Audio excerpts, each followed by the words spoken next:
el ministro de Economía y Finanzas, Pablo Arosemena. Pablo, bienvenido a Punto de Orden. El Consejo de la Judicatura reclama que el gobierno no le ha entregado los recursos que le corresponde. ¿Es verdad esto? ¿O crees que el doctor Terán se ha dedicado a hacer política en vez de dedicarse a sus labores específicas? Buenos días, Juan Javier. Un saludo cordial para ti, para todos los que hacen Radio Centro y lo más importante para todos tus seguidores y radioescuchas. El gobierno nacional le garantiza los recursos a cada una de las funciones del Estado y las carteras de Estado entre el propio gobierno central. En palabras sencillas, el Consejo de la Judicatura tiene un presupuesto de 348 millones de dólares, recursos que provienen del sudor en la frente de los trabajadores ecuatorianos, porque los recursos del gobierno salen en primera o en última instancia de impuestos. Entonces, 348 millones de dólares es el presupuesto del Consejo de la Judicatura. Ahora, entremos al detalle, Juan Javier. Ese presupuesto, en su inmensa mayoría, el Consejo de la Judicatura lo destina a gasto corriente en personal. Para ser específico, 319 millones de dólares. De los 348 millones de dólares es puramente gasto en personal, gasto corriente. En el Consejo de la Judicatura, el personal suma alrededor de 12,000 personas que trabajan ahí. El personal es por número de 12,000. De eso, jueces no es que son 12,000, son 1,927 para el último dato disponible. Y de ahí el resto, secretarios, ayudantes, para la parte de servidores jurisdiccionales, que llegan a un total de aproximadamente 6,000 servidores jurisdiccionales del Consejo de la Judicatura de los 12,000. ¿Y dónde está el saldo? Bueno, el resto está en la parte administrativa, que son alrededor de 5,000. Entonces, en términos sencillos, en el Consejo de la Judicatura tienen un presupuesto de 348 millones de dólares. Uno, dos, de esos 319 millones de dólares son para gasto corriente y tres, tienen a 5,000 personas en el área administrativa para administrar o controlar a 6,200 servidores jurisdiccionales. 5,000 en la parte administrativa para controlar a 6,000 en el área jurisdiccional. Y para rematar, en el área de, ya no lo que es gasto corriente, sino en la parte de inversión, el plan anual de inversión, son 7.5 millones de dólares que tienen este año. Pero ¿cuánto han ejecutado a la fecha? El 2%. Solamente han ejecutado el 2%, teniendo los recursos, teniendo el presupuesto. Entonces es muy extraño este show montado de salir a exigir a que los ecuatorianos tienen que trabajar más para poder pasarles más recursos a ellos, cuando son incapaces de ejecutar el presupuesto que tienen. Y luego también, ya hay que decirlo, la gente está harta de la impunidad. Hoy el problema más grave es la seguridad y los recursos son escasos. Quieren más recursos, la ciudadanía quiere más recursos para la policía, no para que ciertos jueces suelten permanentemente a los delincuentes. Entonces, hablemos claro, tienen 348 millones de dólares y el presupuesto de inversiones han ejecutado al día de hoy el 2%. Ahí está la oportunidad que tienen ellos de ejecutar mejor los recursos escasos que le entregan los ecuatorianos y tener una mejor administración en ese gasto corriente, donde al día de hoy, como te digo, tienen a 5,000 servidores administrativos para administrar a 6,000 servidores jurisdiccionales y totalizar esos 12,000 servidores en gasto corriente. Pablo, Fernando Aguayo lo saluda. Muy claras las cifras que usted expone. 348 millones de dólares, 348 millones y 319 en gasto corriente. Pero acá viene lo grave, ¿no? Detecto de su explicación. Usted dice prácticamente se va en gasto corriente 319, pero lo que está planteando el presidente del Consejo de la Judicatura es precisamente más personal. Él habla de más jueces, entonces ya se va a inflar, pues de 319 vamos a llegar a los 348 en sueldos y salarios. Eso es lo que reclama el señor, además de recursos para logística y esto, ¿no? Pero él está hablando de que hay que incorporar más personal. se entiende en el ámbito judicial, pues ya no administradores. Pero esto va a ser más caótico, pues porque se va a reflejar en las cifras que ahora el gasto corriente por pago de sueldos va a ser mayor que los 319 millones de dólares. Así es. Y luego, o sea, seamos muy claros, reciben el presupuesto conforme lo que ellos mismos han planteado. El Ministerio de Economía y Finanzas es el tesorero de la nación, no es el ejecutor de los presupuestos de cada una de las carteras o en este caso distintas funciones de Estado.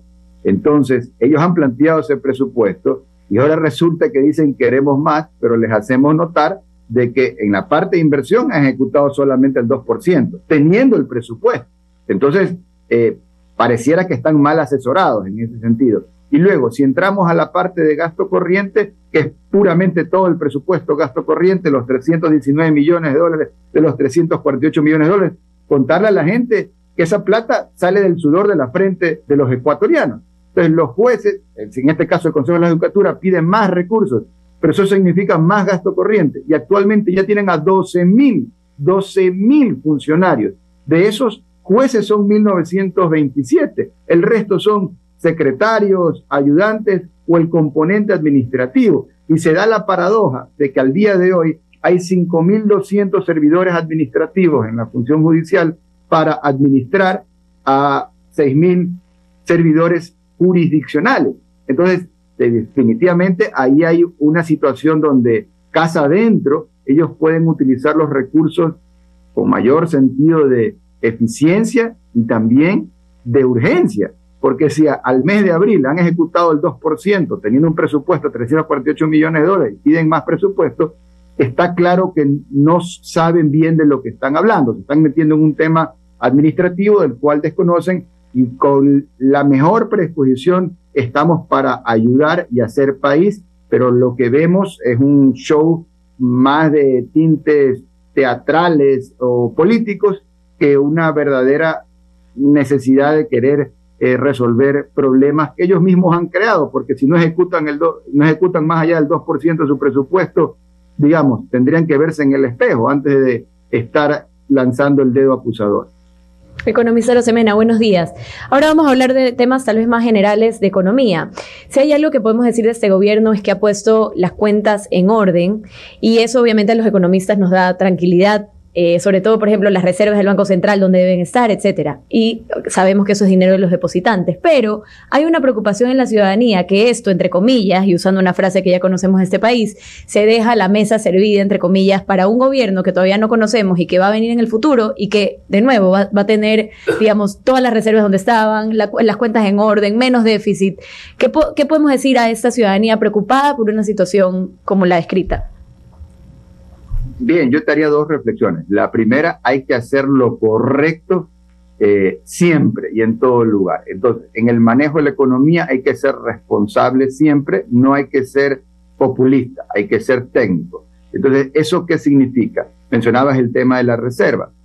Aquí hay que aclarar a la gente que nos está escuchando, porque muchas veces lo que queda como que en el aire o el tufo es de, bueno, es que le están dejando la reserva al que venga, pero seamos claros, la reserva monetaria que está en el Banco Central al día de hoy alrededor de 8.100 millones de dólares son recursos que no le pertenecen a los políticos, los que están en la asamblea, los políticos de los partidos políticos, que no le pertenece al gobierno de turno. Es plata que le pertenece esencialmente a los afiliados de la Seguridad Social, a las juntas parroquiales, municipios, prefecturas y a la parte del encaje de la banca, a los depositantes de la banca privada del sistema financiero. Y lo que corresponde al gobierno central es una pequeña parte de esa reserva que no llega, de los 8.100 millones de dólares, no llega ni al 5%, pero no es una cuenta de ahorros del gobierno, como alguna gente equivocadamente o deliberadamente quiere hacer pensar. Es la cuenta corriente, donde se realizan pagos todos los días, no es una cuenta estática. Y como digo, la cantidad que hay ahí es mínima. Siendo más claro, en la reserva monetaria no hay ahorros del gobierno. Ahora, para rematar, el Código Orgánico Monetario y Financiero vigente prohíbe expresamente que el gobierno central se financie a través de la reserva. Entonces, los asambleístas que proponen eso, lo que deberían de proponer, en vez de decir y hablar tonterías, si es que ellos creen que eso es lo correcto, deberían tener un proyecto para cambiar la ley, si ellos creen que eso es lo correcto. Pero eso ni siquiera ha estado en discusión. Ellos no han planteado cambiar el Código Monetario, a sabiendas de que eso prohíbe hacer lo que ellos quieren que hagamos. Entonces también es un poco extraño que te quieren empujar a hacer una ilegalidad, que no se puede hacer y no se va a hacer, que cambien la ley si ellos creen que eso es lo que se debería hacer. Entonces, siendo muy concreto, la reserva monetaria no es ahorro del gobierno y por lo tanto es ilegal poder tocarlo. Entonces, ahí no hay nada servido para nadie en el futuro. De hecho, lo que recibió este gobierno de ese socialismo del siglo XXI que duró una década, del 2007 al 2017, más o menos, fue un hueco gigantesco, no solo el déficit fiscal y no solo el hueco en la seguridad social, sino el hueco en el Banco Central. Entonces, son 3 distintos déficits que se dejaron. Y ese hueco en el Banco Central, alrededor de 7.000 millones de dólares, hasta el día de hoy no ha sido completamente cerrado. Y eso va a tomar años en cerrarse. Pero eso fue lo que hizo el socialismo del siglo XXI y que este gobierno no lo hace, porque conceptualmente no cree que hay que hacerlo, pero es que en la normatividad, en la legalidad, es ilegal y no se puede hacer. Luego, habiendo dejado claro de que no hay un ahorro que no se está tocando, lo cierto es que este gobierno, ya tal vez pasando al meollo de la pregunta, de lo macro a lo micro, este gobierno ha destinado una cantidad de recursos sin comparación hacia la base de la pirámide microproductiva. Y me refiero específicamente a la plata que ya se ha metido en la economía desde la banca pública. El año pasado, de enero a diciembre, inyectamos 6.222 millones de dólares. Nunca antes se ha metido tanta plata a la base de la pirámide. ¿Desde dónde? Desde la CFN, desde el BEDE, desde CONAFIPS, desde Banecuador, desde el BIES. 6.222 millones de dólares. Un ejemplo, Banecuador, de esos 6.222, fueron un poco más de 500 millones de dólares y de esos está en la línea de créditos al 1% de interés hasta 30 años plazo, que se le hemos entregado a más de 70.000 ecuatorianos. En total, ¿cuántos ecuatorianos han recibido crédito desde la banca pública el año pasado? Alrededor de 3 millones de ecuatorianos han recibido financiamiento de la banca pública. ¿Y cuál ha sido uno de los efectos de esa acción? Veamos el pulso de la microeconomía, que son las ventas. ¿Cómo latieron las ventas el año pasado? Por el orden de 225.000 millones de dólares, ajustado por inflación, descontando el efecto inflacionario, ajustado por el tamaño creciente de la población. Nunca antes en el Ecuador se ha tenido un nivel de ventas como el que se logró el año pasado, 225.000 millones de dólares. Insisto, descontando la inflación, se superó largo el 2019, que es el hito prepandemia. De acuerdo al SRI, la economía se divide en 20 sectores: comercio, industria, turismo, construcción, agricultura, etcétera. 20 de los 20 sectores crecieron el año pasado con respecto a años anteriores. Y este año, el 2023, en enero, que es el último dato disponible, las ventas ya crecen con respecto a enero del 2022 en un 8%. Y recordemos que el año pasado, para cerrar esa historia, fue un año de 18 días de paralización en el mes de junio, un año también, para variar, de caos político, y un año de un problema serio de seguridad. Entonces, a pesar de esos problemas reales que existen, tuviste un nivel de ventas sin comparación, 225.000 millones de dólares, todos los sectores creciendo. Entonces, lo que deberíamos trabajar unidos todos es lograr que este año eso suceda, pero para eso también es importante que la certidumbre del manejo económico deje de chocar con la incertidumbre de la inestabilidad política que emana en la Asamblea, principalmente, no únicamente. Pablo, sé que siempre tienes otra entrevista, deberías darnos más tiempo porque 3 preguntas es demasiado corto. Pablo, ayer hablamos del panorama negro en el sector petrolero del país y de paso, sin gerente de Petroecuador en 2 meses, sin que esto lo apure al ministro Santos. Hemos visto que los ingresos petroleros han caído más del 50% en este primer trimestre con relación al primer trimestre del año anterior, y también que la producción no solo no se va a poder duplicar como ofreció el ministro Santos, sino que ya se proyecta oficialmente una caída del 5% para el año.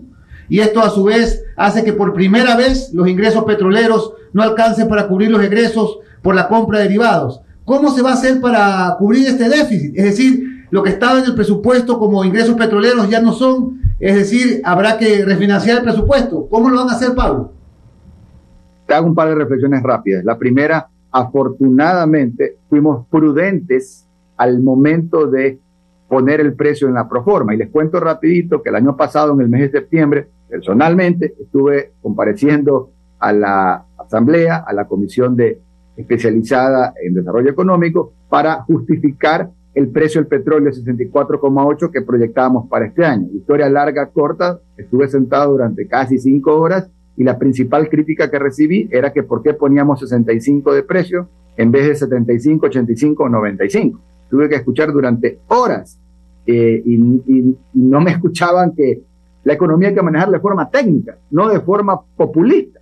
Entonces resulta que ahora, gracias a esa prudencia económica, podemos tener un presupuesto que está mucho mejor preparado que si hubiéramos hecho caso y hubiéramos puesto en la proforma 75, 85 o 95, como quería el populismo económico. No lo hicimos, afortunadamente eso nos permite estar mejor preparados. Primera cosa. Segunda cosa, también decir que ya en los últimos días, semanas, hay otra tendencia en el precio del petróleo. O sea, ya no cayendo a 65, sino estando alrededor de 80, el WTI me refiero. Entonces, y tienes una senda bastante más por encima de lo que nosotros de forma prudente hemos presupuestado, porque si hubiéramos hecho caso a la Asamblea y poníamos 95, y el petróleo 80 el día de hoy nos salvaba del problema en el cual nos querían meter. Y lo tercero, más allá del precio, está el tema de la producción. Y ahí es donde está el área de control. Uno en la vida siempre tiene en la zona de influencia, donde puedes controlar las cosas, y luego fuera la zona de influencia donde no las puedes controlar. El precio mundial del petróleo no lo controla Ecuador, por eso es que somos prudentes, pero la zona de influencia definitivamente está en el Ministerio de Energía y Minas y en Petroecuador para poder levantar la producción. Desde Economía y Finanzas damos todo el soporte para que eso suceda por el bien de todos los ecuatorianos. Bueno, muchísimas gracias, Pablo. Algo de tranquilidad nos dejas, pero sí, tú eres ministro de Finanzas, pero eres parte de la mesa chica de finanzas, de las cuentas del gobierno, y no puede ser que Petroecuador siga al garete y el ministro de Finanzas, el ministro de Energía, bien, gracias. Gracias, Pablo Arosemena, con nosotros. Gracias.